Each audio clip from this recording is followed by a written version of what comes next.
So let's talk about generative AI. I know, it feels like it just exploded out of nowhere, right? But what if I told you what we're seeing is, well, it's actually pretty predictable. It's the latest earthquake in a long line of massive, world-changing tech shifts. I mean, just look at this timeline.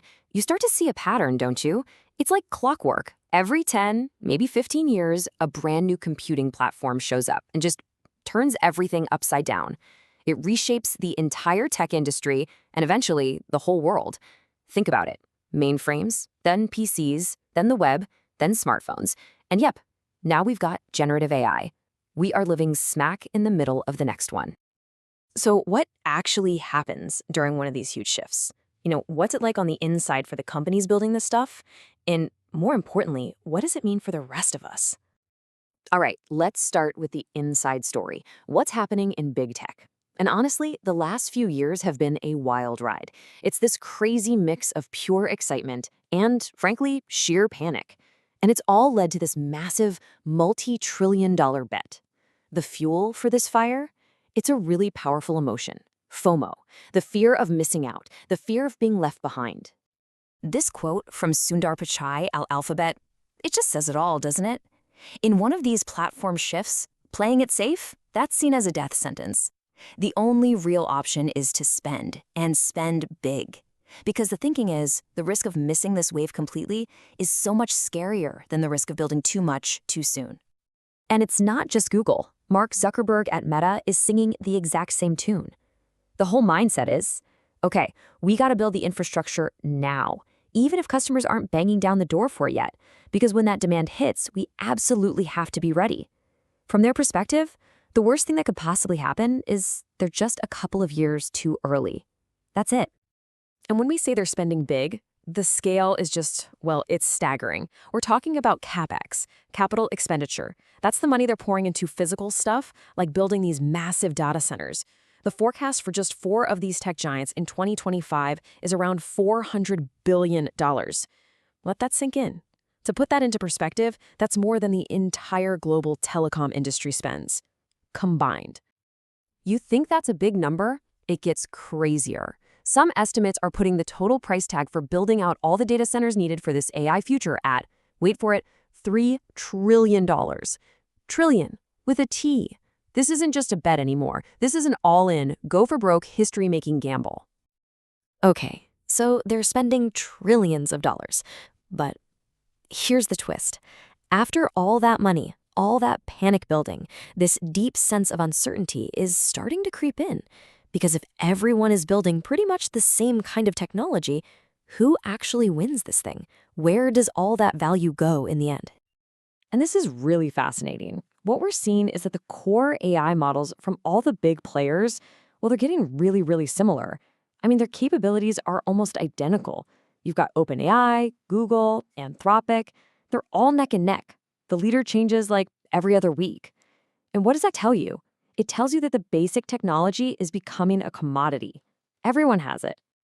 So that leads to the billion-dollar, or I guess trillion-dollar question for all these companies, right? If your main product is pretty much the same as your competitors, how on earth do you build a real lasting business? How do you actually compete? And if you look at how we are using these tools, you and me, the picture gets even murkier. Sure, tons of people have tried out an AI chatbot.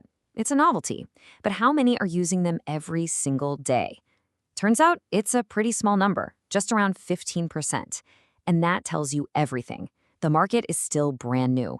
No one has really figured out that killer app that gets people hooked and coming back every day. Okay, so enough about the tech industry's internal drama. Let's zoom out a bit and look at the real world. How are actual businesses, the rest of us, starting to use this new technology? When a new technology like this comes along, its adoption usually follows a pretty predictable path. It happens in 3 stages. Stage 1 is absorb. That's where companies just take the low-hanging fruit. They automate obvious stuff, maybe add AI as a shiny new feature. Stage 2 is innovate. Now they start creating brand new products with it. And then you get to stage 3, disrupt. That's the big one. That's where entire markets get completely turned on their head. So where are we right now with AI? Well, pretty much everyone is squarely in stage 1, the absorb phase. Across all these different parts of a business, the amount of experimenting and piloting is massive compared to what's actually been fully deployed. Basically, everyone's dipping their toes in the water, but very few are actually diving in and rolling it out at scale. And here's a reality check for all of us. These huge shifts, they always take longer than we think they will. Always. Just think about cloud computing. I mean, that feels like ancient history, right? But guess what? Even today, after more than 15 years, only about 30% of company workloads are actually on the public cloud. That's it. So yeah, the future takes its sweet time. So what happens next? Well, maybe the best way to understand the future of AI is to look at the past. Let's look at the long history of automation. This quote from a marketing exec at a big retailer, I think it nails the current feeling perfectly. They're basically saying, okay, we've seen all the cool AI demos, we get it. We've even deployed some stuff. But is that it? What's the next thing? What's the really big, game-changing impact here? And believe it or not, this is not a new conversation. Not by a long shot. This is a report from the US Congress about automation from 1955. Seriously, the same fears, the same excitement, the same questions about the future, it was all happening back then too.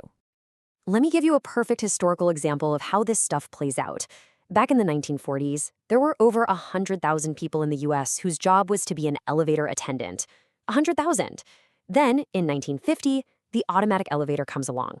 And, poof, the job just vanished. And that's the thing about automation when it really works. It becomes so normal, so invisible, that we completely forget things were ever done differently.